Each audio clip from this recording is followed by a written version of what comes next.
Hello. I put my thing down, flipped it, and reversed it. But stuff still happened. So what's up? In Eclipse. It's Eclipse Day. It's time. There's an eclipse today. A total one. Totally an eclipse. If you are in North America, you are almost definitely aware, possibly on the road or already where you're at to go look at the sun.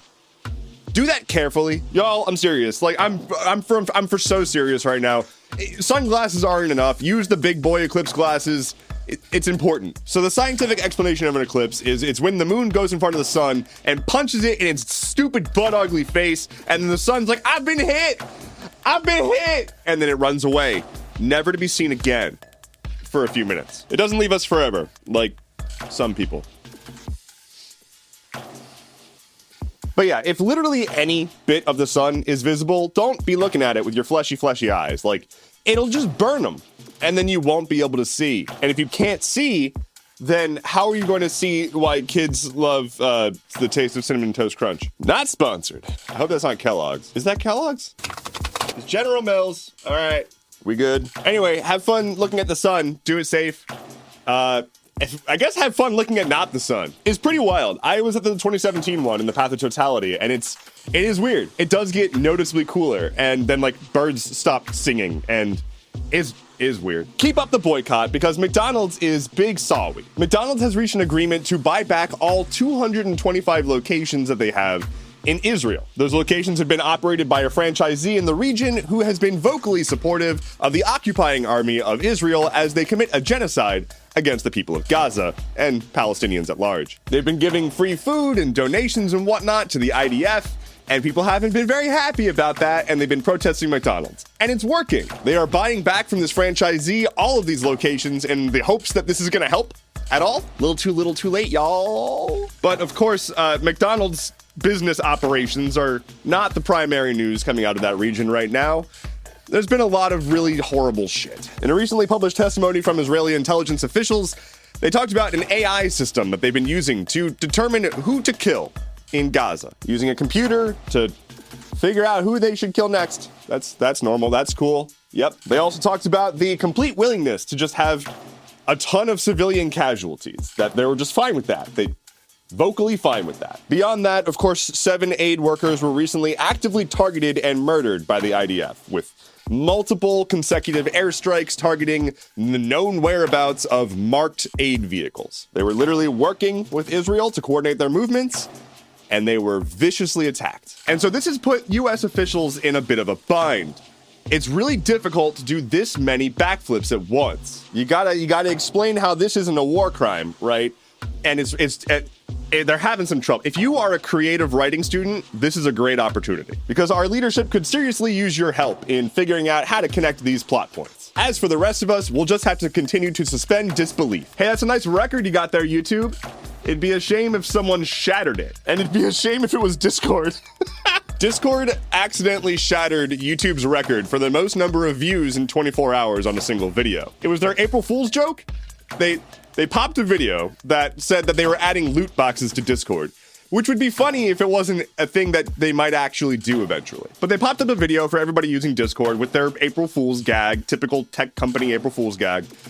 But they didn't ever actually unload the video when you closed out of the pop-up, and it was also set to loop.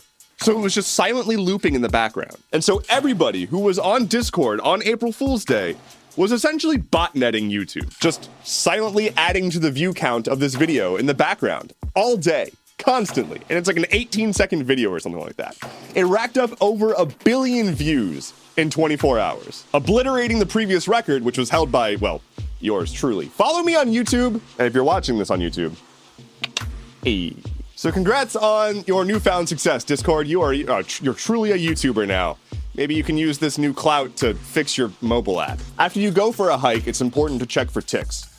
And it's also important to check for blue check marks. Sometimes they just latch onto you, and you don't want that. It's not good. They carry a lot of diseases. If you recall, after Elon Musk accidentally purchased Twitter, one of the first things he did was make it so that the blue check mark just meant you're paying him a monthly subscription to use Twitter, and not you're an account that's noteworthy. This became an embarrassing symbol, because it just meant I'm an active Elon Musk stan. Please look at my check mark. It was so embarrassing that they actually rolled out the ability to hide the blue check mark, even if you paid for it. And now they've changed course. Twitter started to put blue check marks on notable accounts that had enough of a following of verified subscriber accounts.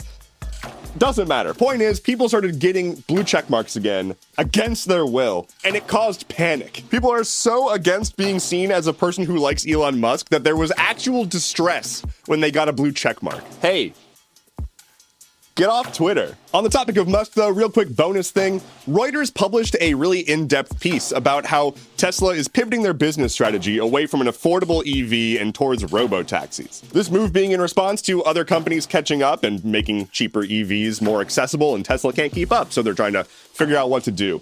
And this made Musk all sad and angry, and so he just tweeted being like, we're gonna make an announcement, and Reuters is lying. He was like, maybe they published that article, but I'm just gonna give a vague sense that we're gonna make a big statement.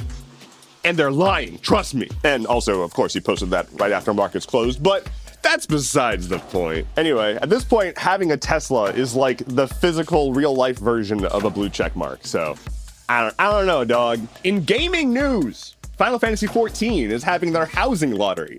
Because even in the world of video games, we cannot escape the housing market in 2024. If you are a player of the critically acclaimed MMO with a free trial that includes the entirety of A Realm Reborn and the award-winning Heavensworn expansion up to level 60 with no restrictions on playtime, you'll be able to put in your bid on an in-game house all throughout this month. You can finally live the dream of maybe having a house. You could be a digital homeowner.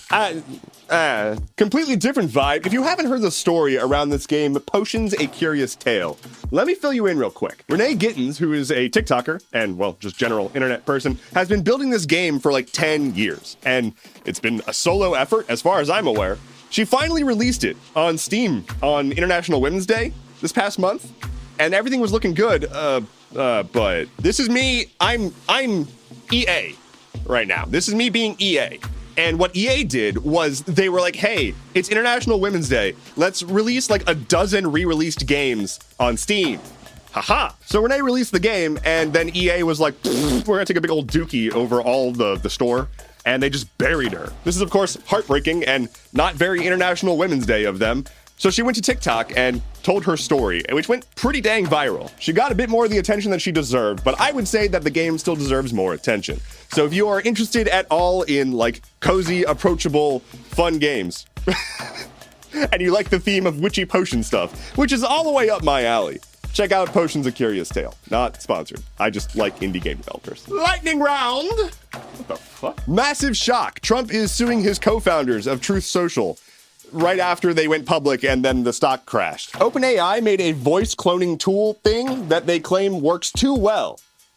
Cool, guys. Great. All right. While North America is having a total solar eclipse, Europe is working on making artificial solar eclipses. They're going to launch a space telescope thingy that can make its own solar eclipses so they can look at the corona of the sun, not the beer. Bernie Sanders' Vermont office was set ablaze. It's being investigated as arson. You know those Amazon, like, just walk out stores that you just, like, pick up items and walk out? And they claim that it was AI tracking you and putting together your cart for you.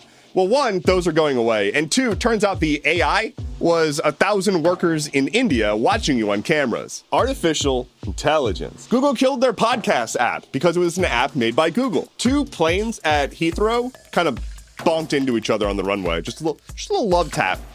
Just a little aerial love. And finally today, speaking of the air, the White House has asked journalists to stop stealing stuff from Air Force One. Thank you so much for listening to today's episode of Stuff Keeps Happening. Head to stuffkeepshappening.online for sources, bonus content, and further instruction on just how safe you should be when you're looking at the sun. If you are listening to this on some form of podcast app that has some form of rating system, I would greatly appreciate if you left a rating and review. It would very much help me out. Thank you so very much. My name is Endeavorance. I'll be back on Monday. Take care and be well.